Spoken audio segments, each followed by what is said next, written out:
Us get nervous when it rains like this after what everybody in the neighborhood has been through. Heavy hail strikes the desert Southwest, while snow coats the mountains near Las Vegas. Seeing more snow, I'm like, it's heaven. New information confirms why Hurricane Melissa was a record-breaking storm, while a potential shift in the polar vortex could bring dramatic temperature changes to parts of the country. And the area in Texas that resembles New England fall foliage. And year after year, they bring fall splendor in an unexpected spot. From our nation's capital, this is the National Weather Desk. National Weather Desk, I'm Angela Brown. Texas is bracing for heavy rain today that could trigger floods in the same communities that are still cleaning up from July's deadly floods. Here's a look at more than 10 inches of rain fell in nearby communities overnight, which was well ahead of the main storm system later today. Rain totals could reach 10 inches in some places. That's why the National Weather Service issued a flood watch stretching from north of Dallas all the way to the Rio Grande River. It is in effect until tomorrow morning. People who live in communities devastated by July's deadly floods, are on edge, fearing more flooding could leave them even worse off. Jamal Kennedy has more. I think all of us get nervous when it rains like this after what everybody in the neighborhood has been through. Rebuild Sandy Creek co-founder Janae Lamberton says the expected incoming rain for the area is definitely on the Sandy Creek community's radar. I just spoke to a neighbor who was telling me that this rain will give her a chance to see if the patch job she did on her RV is going to make sure that her home doesn't flood with water again. For some in the Sandy Creek area, this incoming rain is unsettling. That water will get down there on the back and it'll mess that up. I hope not. People like Jay Orchard are still recovering after the July 4th weekend floods that ripped through the Sandy Creek area, knocking out the Sandy Creek Bridge and doing major damage to multiple properties. People are living in campers still and RVs. They are not in permanent housing. They are very short on funding to be able to have permanent housing. This, Lamberton says, means people will be in worse situations now than back in July. And so they are going to be less safe now than they were before the flood. They're closer to the water. Is this another opportunity just to say, like, hey, like, don't forget about us? Yes, please don't forget about Sandy Creek. Everybody out here still needs a ton of help. Meantime, a hailstorm struck the Phoenix area Wednesday evening. As storm set over central Arizona, there was so much hail, it almost looked like snow. As you see it here, coating these cars, streets, and lawns. The system also brought more than an inch of rain to the region. That may have been a factor in a partial roof collapse at a shopping mall. Video shows water in several businesses throughout that mall. It will remain closed while structural engineers make sure the building is up to safety codes. And now we know the winds inside Hurricane Melissa last month were the strongest ever recorded. A weather instrument known as a drop sound that was released into the storm measured a gust at an incredible 252 miles per hour. That broke the previous record of 248 miles per hour set by a Pacific typhoon in 2010. Now, NOAA released a video on YouTube explaining how these instruments work and what technology is coming next. This gets deployed from NOAA's P-3 and jet aircraft, and once it gets deployed, you have this parachute which slows it down and stabilizes it. The dropsonde measures pressure, temperature, winds, and humidity as it falls to the surface. This is the same exact thing, but just smaller. We can take more of them with us, so it's just easier to use. Now, what I'm going to show you here is the next generation of dropsonde, if you will. This is built by a different company called Skyfora, and it's known as the StreamSonde. This is about 10 ounces or so, actually between 8 and 9 ounces, and this is a ½ ounce. So it is much lighter, and anyone who's seen the movie Twister might remember that these they deployed things in a tornado environment. We're in a hurricane, but very similar, where it would stay up and not fall down very quickly. The advantage of that is we get more data. So if something stays up twice as long, we get twice as much data. This also, when it lands into the, in our case, ocean, where we're looking at hurricanes, will also give us sea surface temperature, which is not a parameter that we can get from the traditional dropsonde. Well, the stage is set for what could be a cold and snowy December in portions of the U.S. The polar vortex is expected to shift in the coming weeks, pushing frigid Arctic air south. It could be one of the earliest significant polar vortex disruptions ever recorded. Temperature shifts may be felt not just in North America, but Europe and Asia as well. Here's meteorologist Shannon Ray with more on the polar vortex. Heading into winter, the northern hemisphere pointed away from the sun, that cold air really piling up to the north around the Arctic Circle. And the polar vortex is an area where we have that cold air wrapped up and winds are spinning around it. There's lower pressure here. Now what that does is that keeps the jet stream in place. If we have a pretty good difference in air pressure, that keeps this jet stream to the north and it wraps around that cold air. But occasionally what can happen is you have disruptions in the atmosphere, and if you go higher up into the atmosphere, into the stratosphere, and it starts to warm up and the pressure changes, that can cause that jet stream to buckle and become weaker and move south. The polar jet stream diving south occasionally can happen, and that's when we get those hits of very cold air from the north. So the polar vortex is something we watch along with that potential for stratospheric warming causing the jet stream to dive south. And actually, when we have La Nina years, this can happen often, and we can get those surges of cold air quite frequently.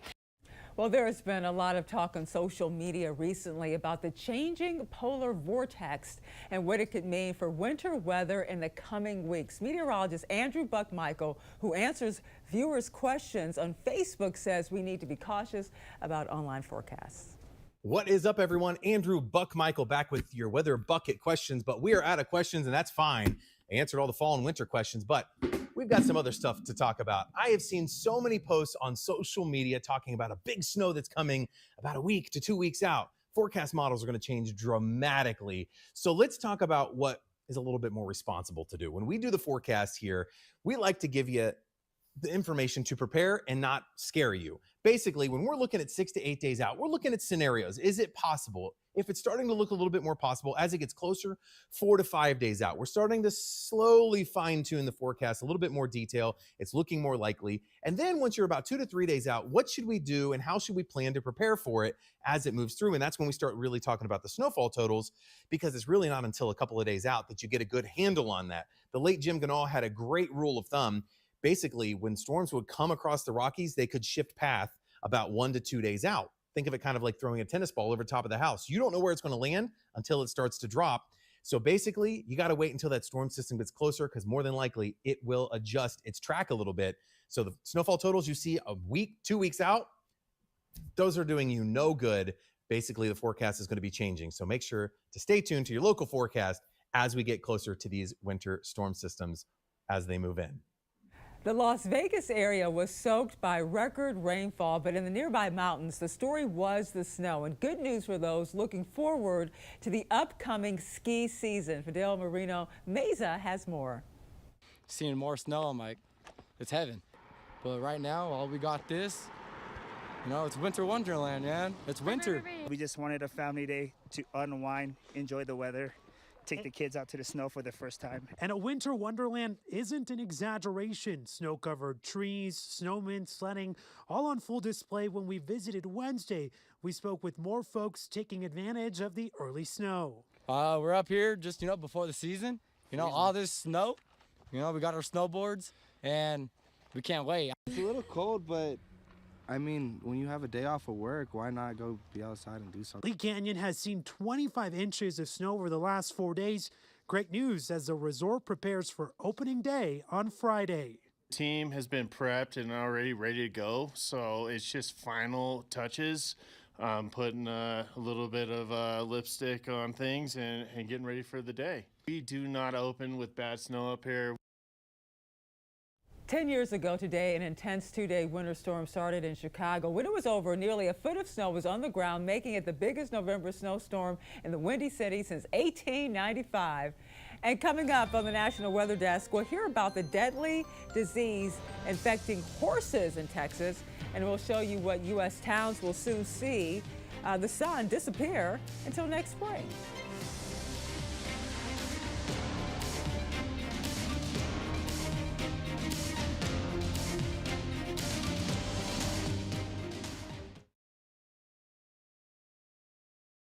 I'm meteorologist Charlie Lopresti. We look at the Northeast. We're headed for a pretty nice looking Thursday on tap. It's a chilly start though. These high thin clouds may dim the sun a little bit during the course of the day, but most areas will stay seasonably cool with highs running in the 40s. It's about 2:30 in the afternoon today. Some more clouds will mix in on Friday. What's happening that day is a front is approaching from the west. It's very moisture starved. Best chance for a shower will be in New York and in through northern New England. Look for a mostly sunny Saturday, and temps will get a boost into the mid to upper 40s. I'm Chief Meteorologist Gerard Jabali. Here's a look at the Mid-Atlantic region. It's clouds and plenty more of them as we move through Thursday and again Friday. Not a lot of sunshine, but mostly dry until we get closer to Friday. The next disturbance will roll in, bringing some showers to the region Friday night through Saturday. Temperatures still chilly, too, under all the cloud cover. Upper 40s to low 50s. We'll at least have the ability to see slightly warmer temperatures, despite the clouds, as we move into Friday, nearing the 60s. I'm meteorologist Charlotte Carl. We are expecting high temperatures today to be seasonably warm. Closer to I-10, might be a little bit above average in the middle 80s, 70s and 60s for most of the area. A few areas in the low and middle 80s. A few showers passing throughout your Thursday afternoon, particularly for areas right around I-40. So parts of Tennessee, Arkansas going to see intermittent showers and storms throughout your Thursday into your early Friday morning. Tracking our next cold front making its way over from the west as well.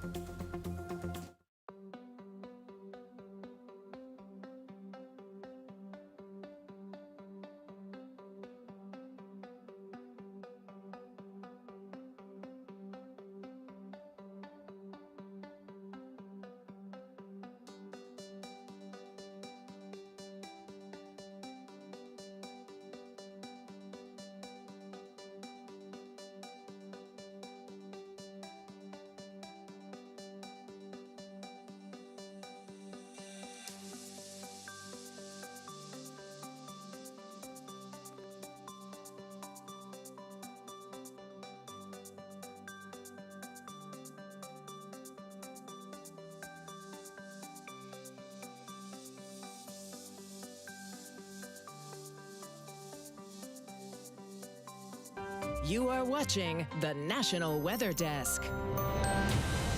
Officials in Texas are sounding the alarm about a virus infecting horses in the state. It's caused the cancellation of several rodeos. Taylor Wharton-Navy reports. Lady, can't you do it? Yep. It started as one of the biggest barrel racing weekends of the year, but within days, veterinarians reported horses getting sick fast. Several horses there have been infected. This is a very highly contagious disease and often fatal. A confirmed outbreak of equine herpes virus type 1, known as EHV1, has Texas agriculture officials on high alert. It's concerned not only for me, but for the entire equine industry. Ag Commissioner Sid Miller confirms 14 horses have already tested positive from one barrel race in Waco. He says symptoms start with a mild cough, a runny nose, and a fever, until suddenly some horses develop neurological symptoms so severe they can't even stand. You want to take extra precautions. No horses in, no horses out of your stable. Try not to let people come in. Put your horse shooting off. Your dental visits, things like that. Although humans can't get the virus, he says humans can be a carrier. Chris Derby with the San Antonio Stock Show and Rodeo says they have been working with the Texas Animal Health Commission and taken precautionary measures. And we decided to go ahead and cancel the Uvalde qualifier. So we'll continue to monitor this and keep track of it. And if anything comes of it, we'll definitely be a part of this working forward. And staying in Texas, where right now is prime foliage season, in one area known for rare maple trees are seeing peak fall colors. Let's head to Austin, where meteorologist Chicago Windler has more. During the last ice age, maples were common across the Lone Star State, but as temperatures warmed, many of them died off, but not all. Some of those lost maples have stood the test of time, and year after year, they bring fall splendor in an unexpected spot. We're pretty much out in the middle of nowhere. 3 hours southwest of Austin, in the remote town of Vanderpool, you'll find Lost Maples State Natural Area. What's special about Lost Maples is here in the Sabinal Canyon, we're actually protected from the weather. So up on top of the Edwards Plateau, it gets really hot and you're exposed to the elements. But down here in the canyons, they're protected. It's a little bit cooler and they have access to spring-fed waters. And maple trees like the cooler weather, right? Yes, cold weather, wet weather equals better color. It gets colder, we get a lot of wet weather, then they produce sugar, which creates these vibrant colors. Weeks after the fall colors fade in the northern states, this pocket of Uvalde big-tooth maples puts on a delayed but delightful show in Texas. Oh, this place is awesome. Yeah, it's way different from the hill country that we have, down near Austin. It's much more mountainous. It's fabulous. And the maples are beautiful today. This year, mid to late November is the predicted peak. Amazing colors. You're gonna see bright oranges, vivid yellows, explosive reds. It's gonna be amazing out here. Weekends sell out, but you can still reserve a day pass during the week to enjoy this hill country gem. I mean, we've heard the hype for years until we just decided to come out here today. And was the hype worth it? Oh, absolutely. Absolutely. This is a fabulous place. A place that proves Texas really does have 4 seasons. At Lost Maples, I'm Chicago Windler for the National Weather Desk. Well, it's hunting season for much of the U.S. and in the era of today's GPS, many people struggle with maps. Meteorologist Brandon Stover shows us how hunters are staying prepared in case their GPS systems were to go out while they're in the wilderness. No matter if it's fishing, hiking, or hunting, you probably use your cell phone to navigate. Head east on Burnwood Trail. But that can be a double-edged sword. We definitely live in a time where people have gotten reliant on cell phones and devices to find their way around. And it's great when it works, but when you start getting into more backcountry situations where this phone reception's not so great, sometimes your batteries die, you can't reach satellites where you're at. This is why basic compass and map skills are so important. Using a map with a compass is a skill that most people probably don't possess anymore. Anybody that spends any time in the outdoors would probably benefit from knowing at least the basic map and compass skills. Simply just knowing which direction you're supposed to be going is key. So we're orienting the map with the compass. So you've got north on your map right here. This is north on your compass. So you're going to line up your compass with the north on the map, and then you're going to spin it until the map, or until the compass, right now it's oriented. This is lined up with north on the map. My compass, the red arrow which points north, is lined up with north on the compass, so everything's oriented so that this map is laid out just the way the topography in front of us is. Barry says topographic maps are the best to keep around, especially if you're in a wilderness setting. Just by looking at the contour lines, you can kind of tell the shape of different peaks that might be around you and be able to look at that in real life to be able to help orient yourself to where you're at. Sometimes people get off the trail, tracking a deer or whatever, and then all of a sudden especially that's a good situation where you're focused on that deer in front of you or whatever you're hunting, and you kind of lose track of which way you went, and then it's time to find the trail and you don't really remember which way to go. Just knowing what this looks like on the map and how that translates to what it looks like in real life is a really important skill. As the days grow shorter, some parts of the U.S. will go months with no sunlight at all. Meteorologist Noah Hawk explains. Ever since the summer solstice all the way back in June, for us in the northern hemisphere, our days have gotten shorter and shorter, and we're just about a month away from our winter solstice, marking the shortest day of the year. And in terms of our sunsets, they've been getting earlier and earlier throughout the year as well. But there are some people that aren't even going to get that in the next few days, even weeks, and for some, even for the next couple of months. But what determines how long we get those daylight hours for? Well, it's going to be the tilt of the Earth. It's not going to sit straight up and down. Its axis is going to be tilted at an angle of just about 23.5 degrees. And this is going to take into account also the Earth's orbit around the sun. So typically during the summer months here in the northern hemisphere, we're going to be tilted closer and more towards the sun. So that's where we're going to see that summer solstice to get the most daylight hours. But let's say we flip it, like we're going towards our winter solstice. Now the southern hemisphere is going to be more focused towards our sun. So for us here, that's when we start to see these shorter and shorter days. But for some of us, if we're high enough and closest to our poles, we start to not even see that sun for multiple days and maybe even months, just like our friends over in Utqiagvik, Alaska, or formerly known as Barrow, Alaska. They have now entered their polar night, so for about 64 days out of the year, they won't see that sun come up over the horizon. Now, it won't be complete darkness for all of that time. They'll still get a little bit of something known as civil twilight. That's where that sun is going to be just below the horizon, allowing a little bit of light to illuminate the sky, but you still won't be seeing that sun come up over the horizon. So when are they expected to get that sunlight back? Well, it's not going to be until January 22nd of next year. So although it could be a little depressing because our sun does set a little bit sooner, just be glad we still get the sun at all.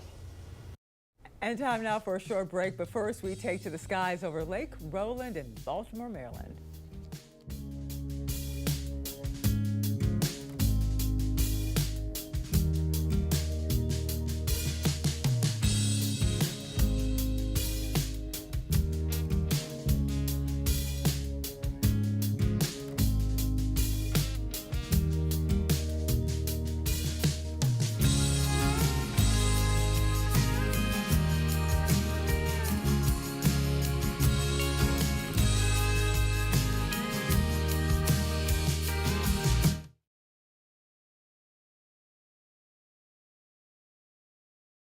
Good Thursday morning, everyone. I'm meteorologist Andrew Buckmichael. Wet across the southern part of the Midwest for the day today, and got a few showers up near Lake Superior as well. Now, that rain will continue across southern portions of the Midwest heading into the day tomorrow, but a lot of sun up across Minneapolis and the Dakotas.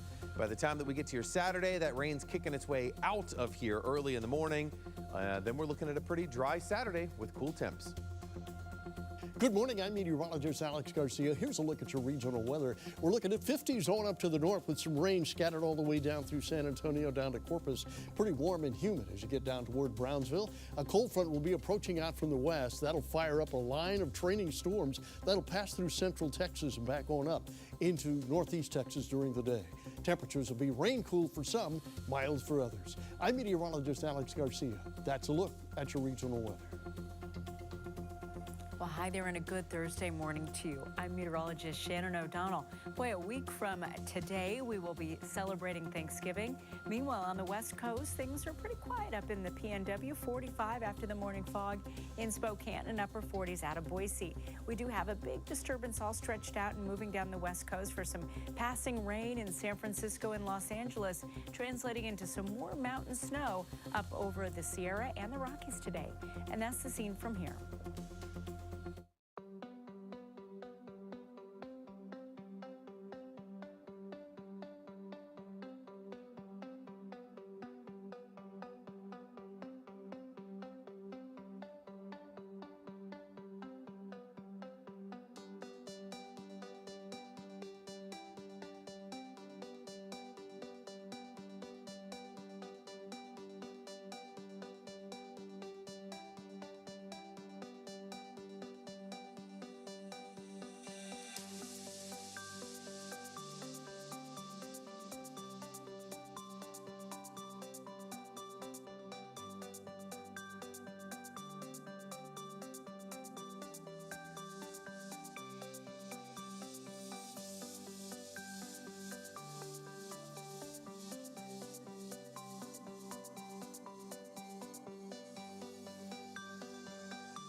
And here at the National Weather Desk, we love helping you learn about all things weather. Today, we want to help you better understand wave clouds. To do that, we turn to a recent post on X from Florida meteorologist Vitas Reed. I'm meteorologist Vitas Reed. I want to talk about wave clouds. We get a lot of different type of cloud structures out there, and one of them are wave clouds. What you usually have is you have some rising air in one location off the surface of the earth, and then you're getting that moisture rising and forming those clouds. And then you have the sinking air behind that. And then what happens with that sinking air? Well, you have that clearing, nice blue skies, and then all of a sudden you have that rising air again, and then sinking, and so on. And so you may have clouds, then clearing, then clouds, and clearing, then clouds, and clearing. It creates a very beautiful picture in the sky, and that's what we have with wave clouds, with rising air and sinking air causing that cloud cover. And we'd love to share your weather content on the air. You can find us on all your favorite social media platforms, including Facebook, YouTube, Instagram, TikTok. Just search the National Weather Desk. We'll be right back.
Thank you so much for joining us. I'm Angela Brown. Make it a great day, and I'll see you right back here tomorrow.